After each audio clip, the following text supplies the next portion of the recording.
results, but this draft has been very different. Drow without Puck, it's weak. They don't have a good way to siege high ground. Drow, I don't think Drow's a good field hitter as when it comes to team beats, unless you get very far ahead, which is going to be very difficult considering. Look at those levels. These guys are going to TI. And they're planning it's to called play investment, well. you know. They're just putting some money into their home pocket. They'll get a little, little refund from good old Uncle Gabe at the end of the year. Oh god, my settings are all out of whack. All right, hopefully we don't have any kale. It's looking really smooth for me, at least. Let me please. Have they improved the Perfect World servers at all? I actually have no idea. I play in the Perfect World server, and it's still It's bad even for you? less than desirable. Less than suboptimal, Yeah. I believe is the word of choice. Like it's good for a while, and then you have like 1 week where I just have. Normally I get 30 ping, and then that 1 week I have 180, and I just don't get it. Oh, VV. What does the VV face mean? It's the big eyes. It's like when your eyes are.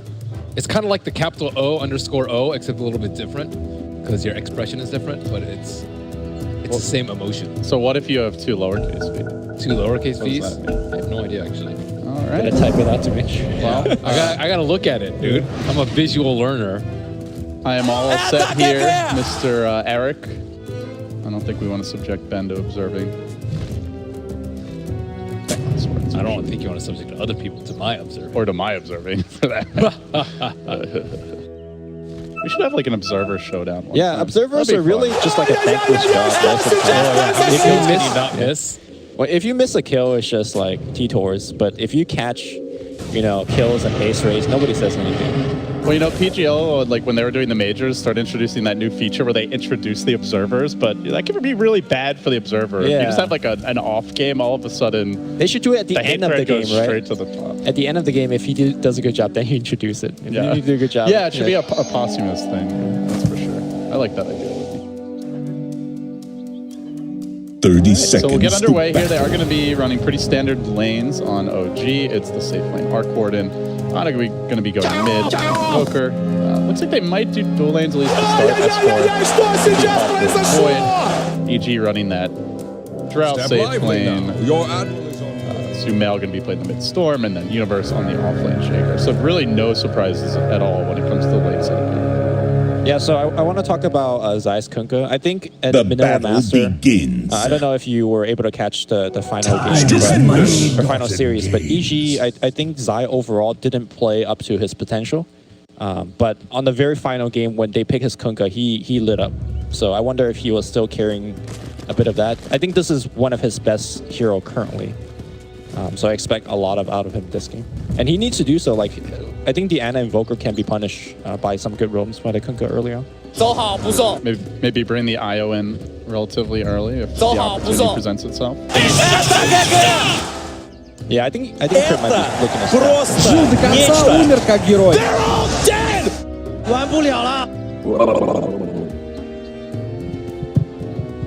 We can just let the chat wheel cast for us, Newbee. We don't really have to do anything anymore.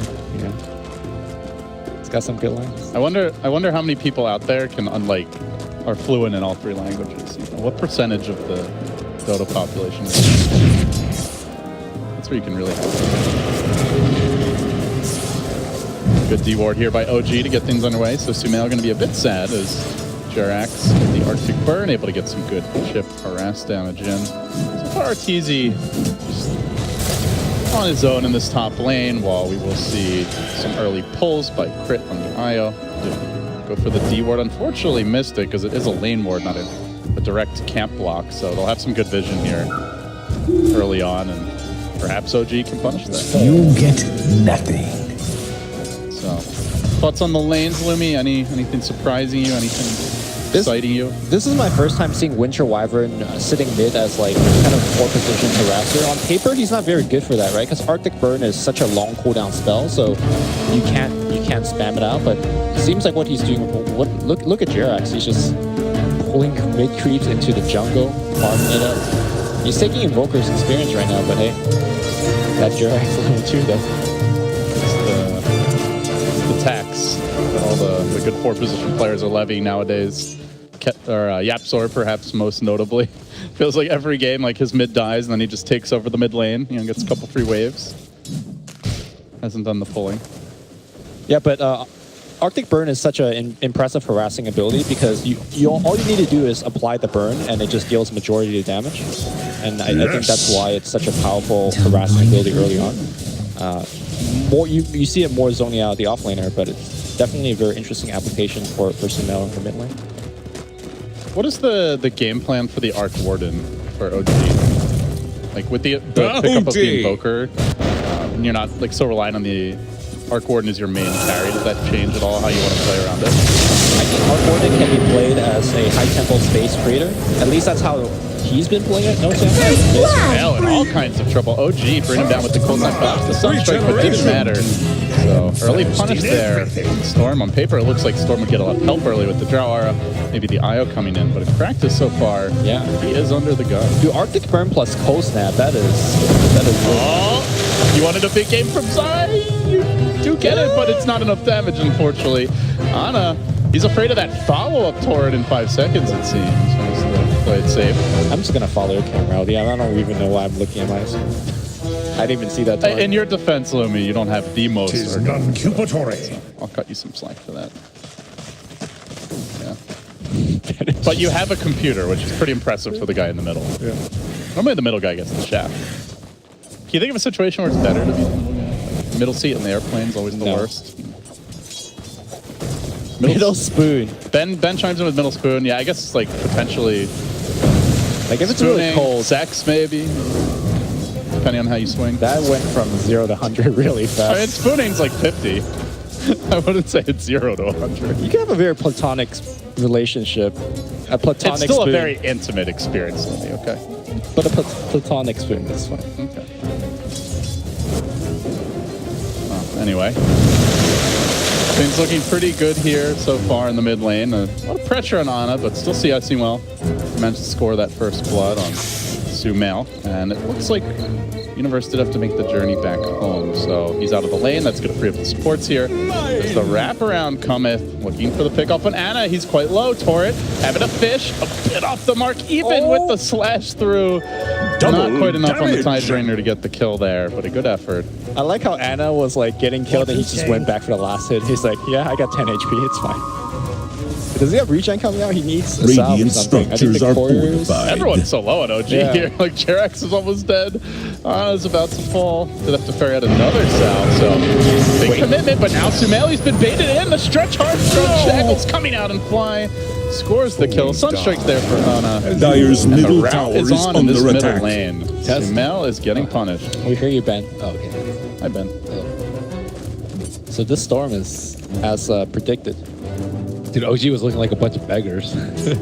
What? When they were all hunting around the T1 like a 10% HP, like give me some of that XP. Yeah, they were afraid of the flank as well. They should be, but meanwhile, top lane EG putting the pressure on S4, gonna force him back. Not CSing particularly well, but neither is Mr. Universe, and he's getting his levels so far. Universe going for some of these cheeky side pulls, so the off lane's a bit of a wash. It looks like both cores farming freely. It's really just these kills on the mid lane where the main difference has been made. That cold snap on SumaiL, though, they continue to pound into him, dropping him low, and oh my god, my ears are about to explode. They will bring down the Storm Spear. Meanwhile, Zai, Sunstrike nets them another. It's a twofer in the mid lane. I can confirm my ears are still working. You know it's not a Chinese event if there's not some... I don't think we can play that. I mean, we could try. All right. You weren't trying hard enough to blame them. Is this where we want to put the production crew name at the start of the broadcast? Oh, here we go in the mid lane. OG just chasing after Mr. Zai. This tri-lane mid has been very troublesome. They thought about backing, but with the Shackles coming through, they want to commit onto Zai, but they don't commit quite enough. Now the tether comes through from Crit. Fly drops low. The Torrent slightly off the mark for him, but perhaps he'll get the juicier kill as Ana running away. There's a TP to the Shrine. Universe cuts him off with the Fissure. Nice takedown there. Can they get more on JerAx? Axe is going to pull him back across the ravine, up onto the cliff. Cold Embrace won't save you, my friend. He shatters as well. EG able to grab 2 more in return. So So I think OG went a little bit too early there. They had like 3 seconds off of Arctic Burn, or 5 seconds off of Arctic Burn. Had they had Arctic Burn, that was 100% kill. But they didn't. They lose here on the way back. So.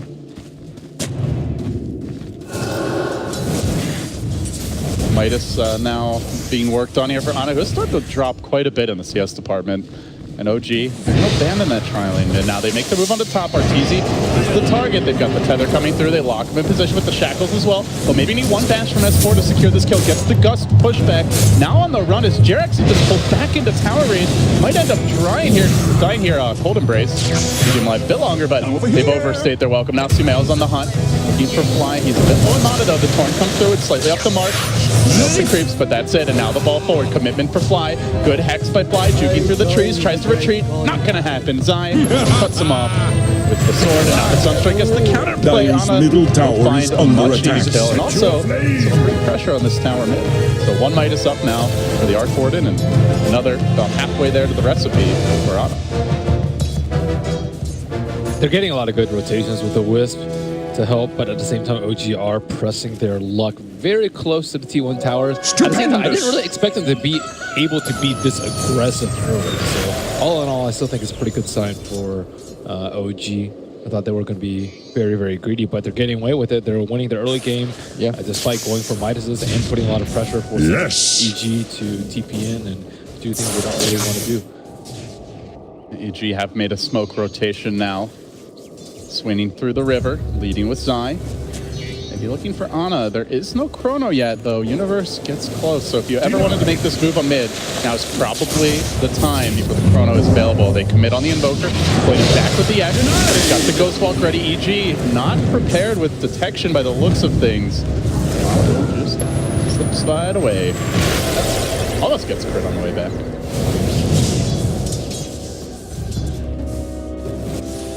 Maybe not expecting that early point in Wex. Look at the wards they have in mid. 3 wards all around Ana, but Ana's still gonna have his thing pretty early. His Midas. Not to mention bottom lane. Look how many.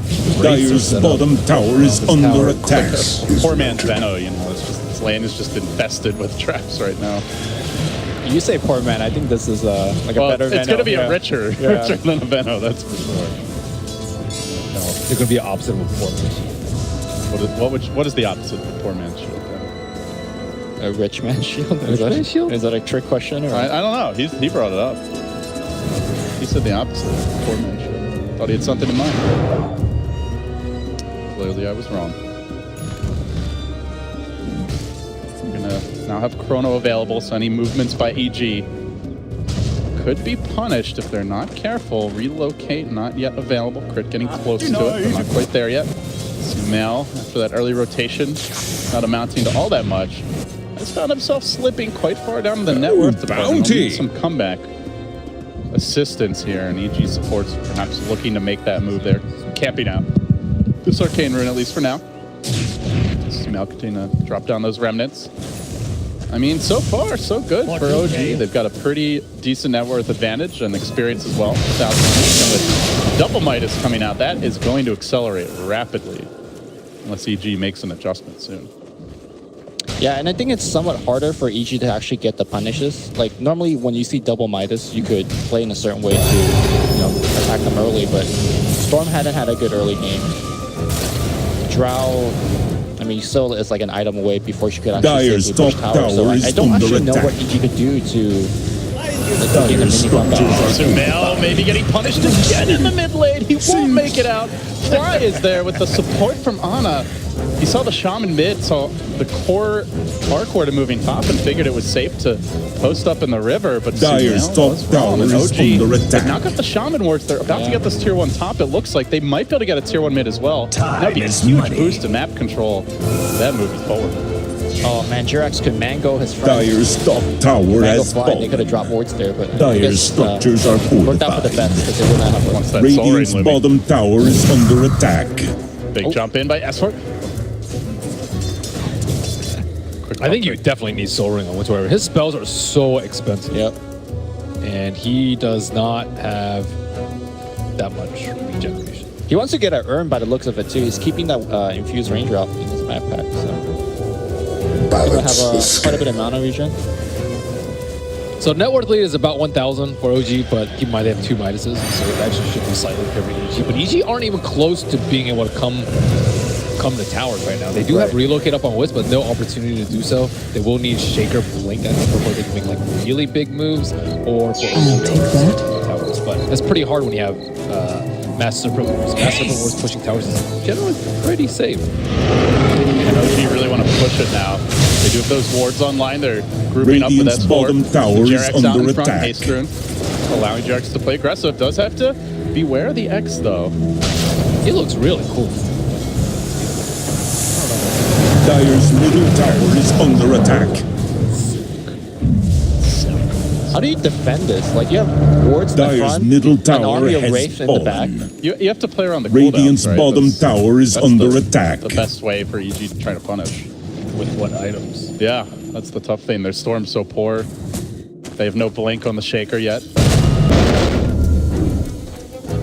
Is that what EG's is? Are they just like stuck in farm mode for now, guys? Do you like when can they turn it up a notch? I'm looking at their items. Storm's still very far away from Bloodstone. That's definitely a big item. Drow Ranger has Pike soon, but I don't really think that matters. It's definitely Earthshake. Yeah.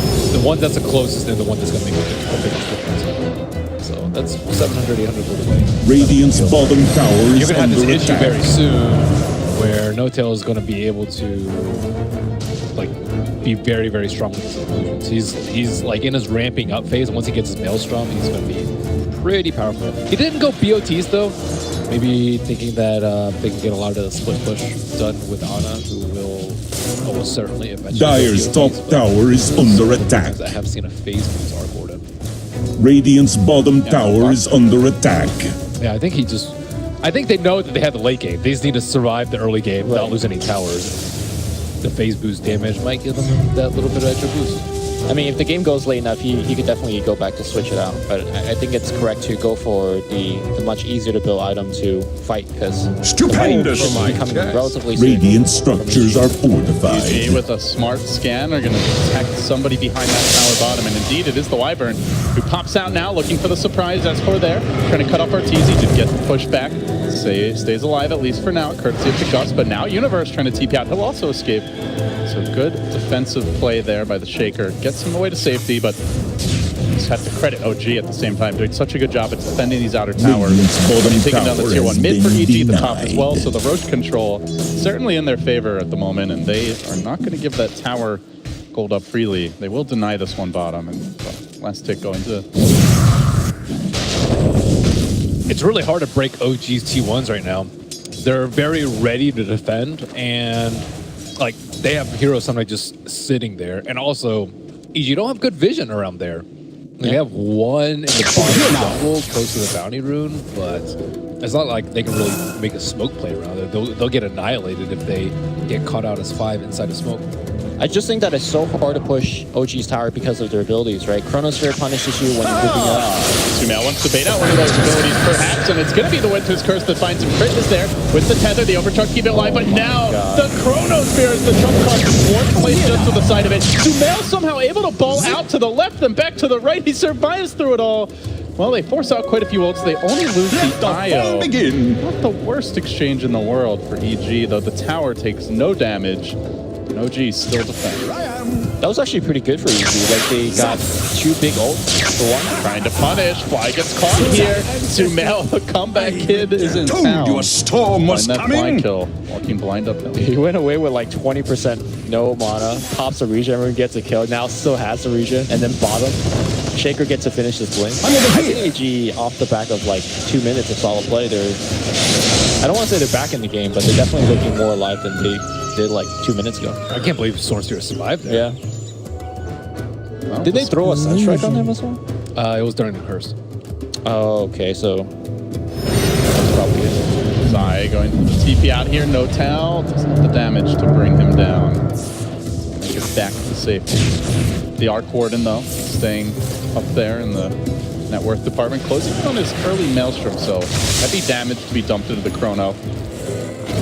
See the Vlads build up for S4. To be more of that team fight utility off laner, give more space to the cores. Ana now working on his Ags. Ben working on his budgets. Overall, Lumi, is anything really surprised you about the way the game's unfolded? Something you would want to, potentially change for OG or EG at this point? Just OG needs to be careful with the combo, right? I totally forgot about the curse downside, which is, I mean, they stunned the Storm for like a good 5 seconds, but it doesn't matter if you can't kill him. So probably need to curse, and then as the curse is running out, Chrono on top to guarantee the kill. But if the Storm die there for EG, I think this game is almost guaranteed to be OG's. But given that didn't happen, and you got a return kill, I think this is... and he's got a Bloodstone now, actually, 17 minutes. Brand new game, I think. I think EG has really gone over the hump. Yeah, their CS is actually very, very high on the Drow in the Storm Spirit. There's a lot of control for the Storm, but there's quite a bit of long cooldowns as well, right? Like the Winter's Curse, that's a pretty sizable cooldown. The Chrono's obviously very long, so the Shaman gets a blink. Not always going to catch SumaiL if he plays his cards right, so look for Universe to try and debut this Echo Slam. He finds two, locking down the Void. Can they burst him before he's able to counterplay this? No, he gets the Chrono. The lockdown crit, holding Universe in position as well. Now the Meteor rains down, they counterplay it well. They get 3, they might grab 4. SumaiL gunning for fly ball into the left. He wants a little more, but Ana's gonna chunk him down. Now S4 gets involved, needs a lot of bastions to deal with Arteezy to help with these wards. Will it be enough? JerAx comes in, Drow slinks away to the left, but hounded by the Void, unable to Shadow Blade out of there as it was on cooldown. They'll end up grabbing 4 in the end. 5 counting SumaiL, who will respawn almost immediately. Where the hell is JerAx? Yeah, he wasn't there in that fight. Radiant's That bottom was exactly tower what I was is under thinking. attack. If there was one curse or a good co-embrace, I think they'd win that fight very handily. But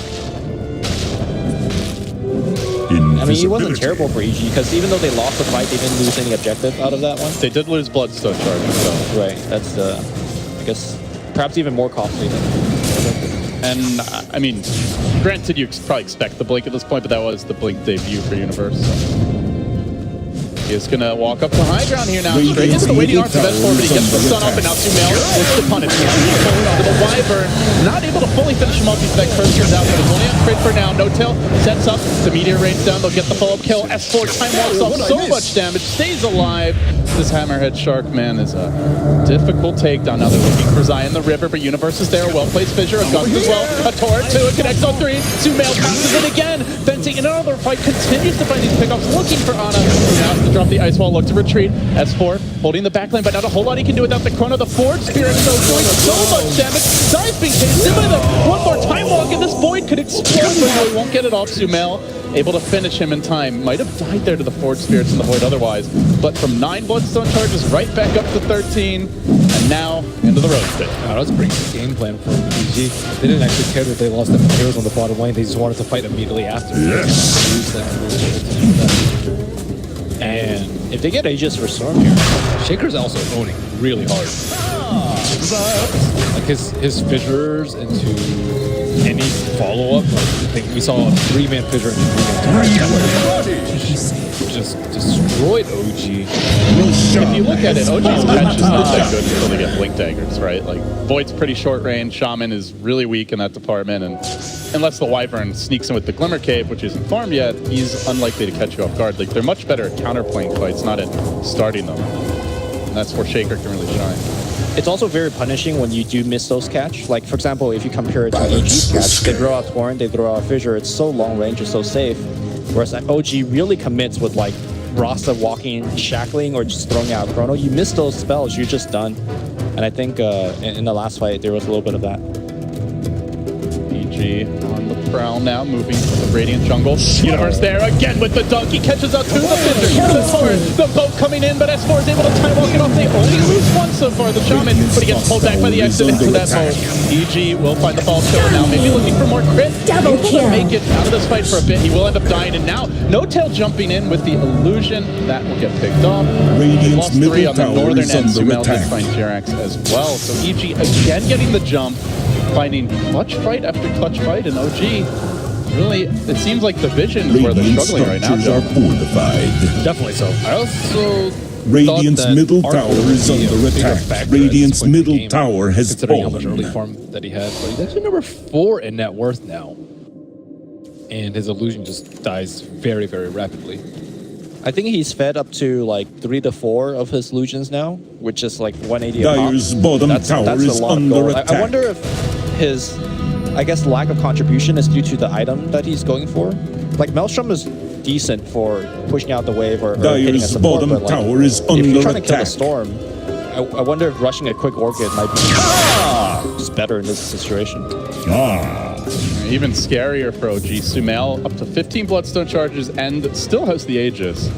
OG are feeling the heat now as they smoke up. They're moving deep into blue territory here. Try to get a deep ward down. Still no blink on Shaman. Still no glimmer on JerAx. OG's initiation quite limited.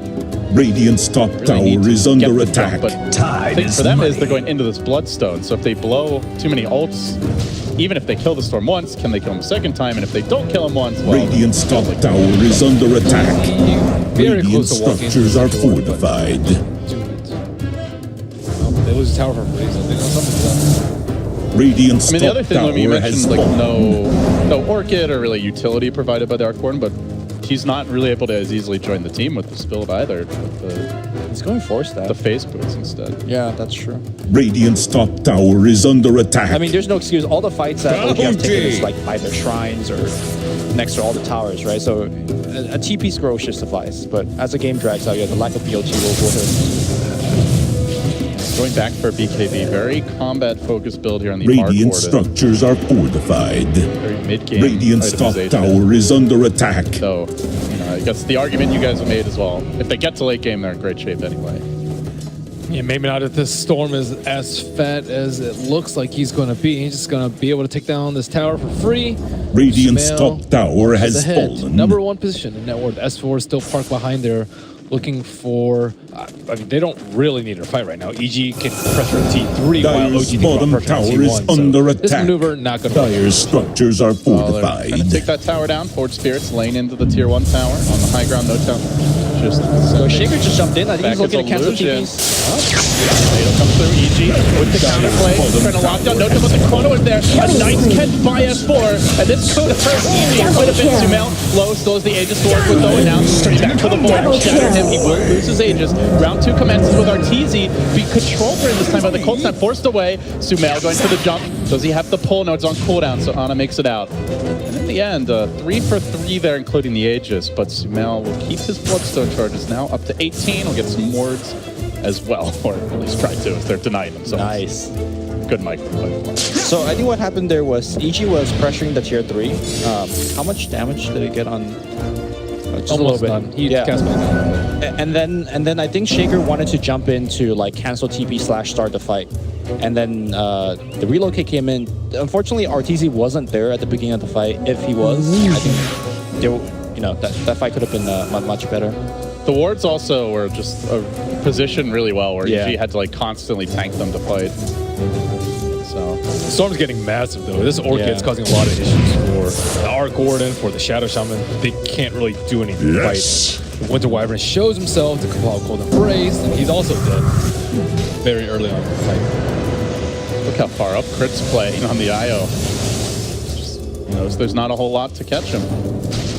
Shaman Blink still a forlorn dream for Fly. S4 recognizes they need one, and he is about to get his, so the Void Blink's ready. That's all they have, is they will set up here on the bottom lane with the Winter's Curse coming through, the Meatball, countered by this Yule Scepter of Universe. Will he make it out? No, full snap walking him down. Deafening Blast finishes him off, so OG got a nice kill there. Don't overcommit for it either. Don't have a little time to pressure this bottom lane. You got to be careful about initiating with curse like that because as you curse, you're not taking damage. So there are some instances where you could just straight up blink out of a curse as well. Shaker didn't Dyer's get the blink bottom off there, tower but is under attack. nothing's damaging, right? Oh, you Radiant's mean the middle enemy tower creeps is are- under attack. Yeah, I don't know what happens if it's if there's a curse through. Like if you just have bottom Curse tower just for a has lockdown, I fallen. mean, they just moved out of that. Radiant's middle tower has He's fallen. out quite far here. No-Tel looking to cut him off, and now the Chrono deployment. The IO is revving up for the big save. Crit brings back the safety. So Chrono expended. The Shaker's going to Dyer's bottom respawn. tower is They've under dropped down attack. the magnetic fields here to cover their own heroes, but Zai lurks in the trees right now. They're waiting for the IO's grand return. Oh, they see but the Zai, whole too. squad's coming in. This could really backfire. Zai up on the high ground. Crit stays alive. Universe launches forward. Look for the fissure to start it off. Actually, it's the boat coming through. It's SumaiL over the top. Locking down No-Tel. Will finish him off pretty early here. Now looking for more. Blink out by S4. Back to safety. EG, stay alive. 19 Bloodstone charges still, and they continue chase. They can pull S4 back in if they've got the mana for it. Remnants there, the Yule Scepter, buying them time for this fissure to come through. Torrent as well, and S4 will pop 3 down. No Chrono ready, and EG with the drow. They want to go high ground here. Arteezy down more. No, the jump from Universe.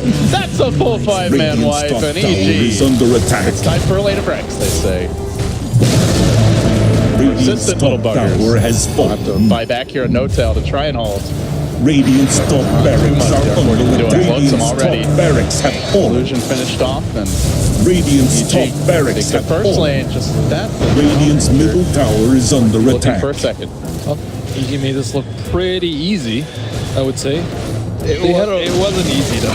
They made it Radiant's look middle good. They made it tower look has easy. fallen. The crit, that save, Radiant's saving will middle relocate barracks against are under Chronosphere attack. so hard because if you time it Barracks too have fallen. soon, then your hero bumps into the Chrono and you're Radiant's trapped in the middle Chrono as well. barracks If you have time it too fallen. late, then the relocate doesn't get off and both of you guys still die.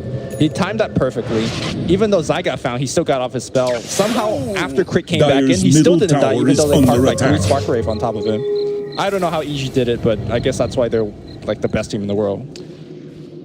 You just can't ever count out the SumaiL Storm, you know? No matter how bad the game looks, no matter how much you gank them early. Like I still remember that DAC 2015 Grand Finals. I think it was Game 3 or Game 4, where SumaiL died like 3 or 4 times. Speaking of which, he's just on fly very deep with this ward that they've set up. So good pick for him. I thought and this he still Arcor came was going back to do a into lot the game. better. Like What has he done? I'm not sure.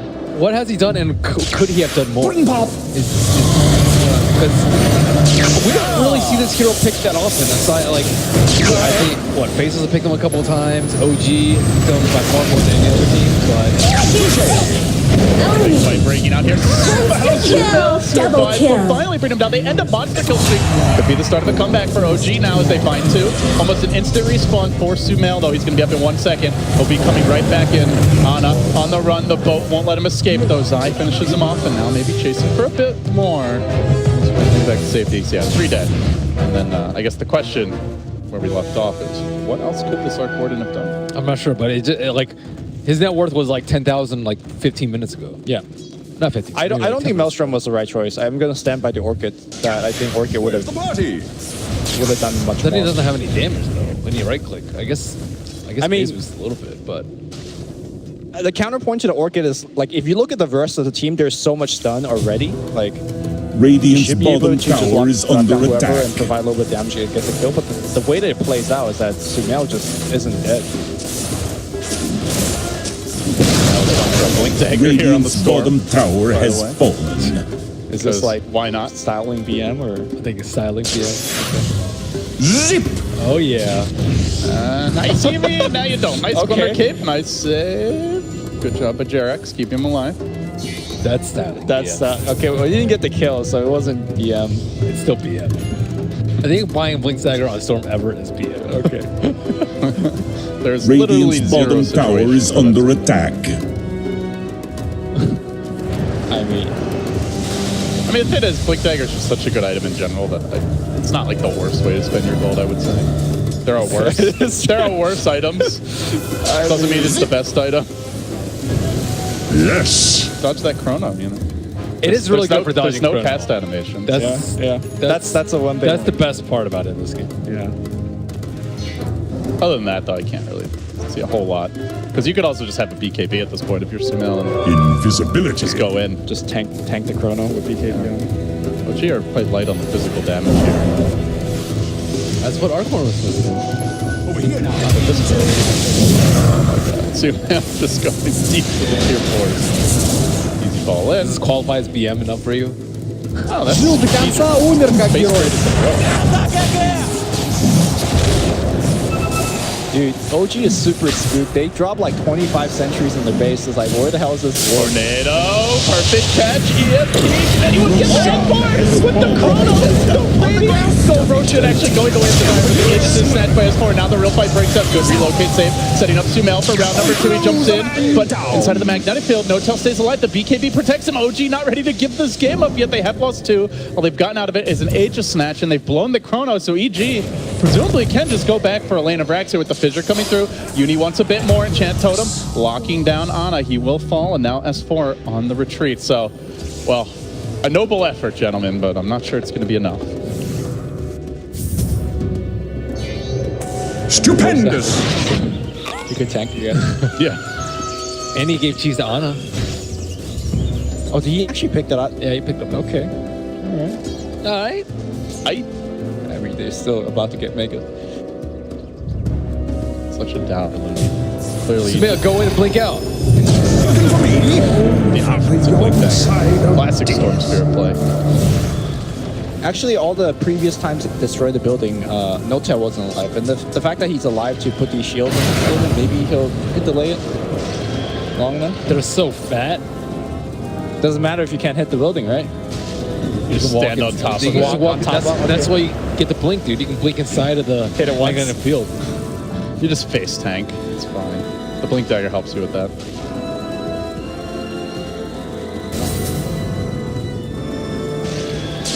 Doing what he can to slow this down with those pestilential spark rates. All right, SumaiL, calm down, my friend. No, catch out fly here. I don't think it's enough for the kill. The Glimmer Cave again by JerAx with the Cold Embrace, paying dividends. Keep heroes alive from that cheeky little base dive play. Still Radiant EG. structures are Getting onto the fortified. towers here, the magnetic field. Bit late. The glyph was already committed, so ideal for OG. They'll go for the siege again. I wonder how well our coordinates were working out for them in scrims. They had a win or two here or there with it at some of the previous events, so had some successes, but they didn't catch crit here on the IO. He could prove problematic going for the relocating again. He's pressured right. Arteezy stays on, and now it's gone to Universe. 3-hero Echo, both crashing through. Beautiful connection from EG. They've got OG on the run. The Green Dream is about to die. They still a little more on SumaiL. Falling 40 does blink up, and that's what Blink Dagger pays for himself. SumaiL says, that's why I bought it. Easy jump forward, even without the mana. He'll find the other 2-4 to fall in at EG. Well, it's all EG here on Independence Day. Truly American victory. So did we underestimated what EG Scrap could do, or do you think that EG outplayed OG?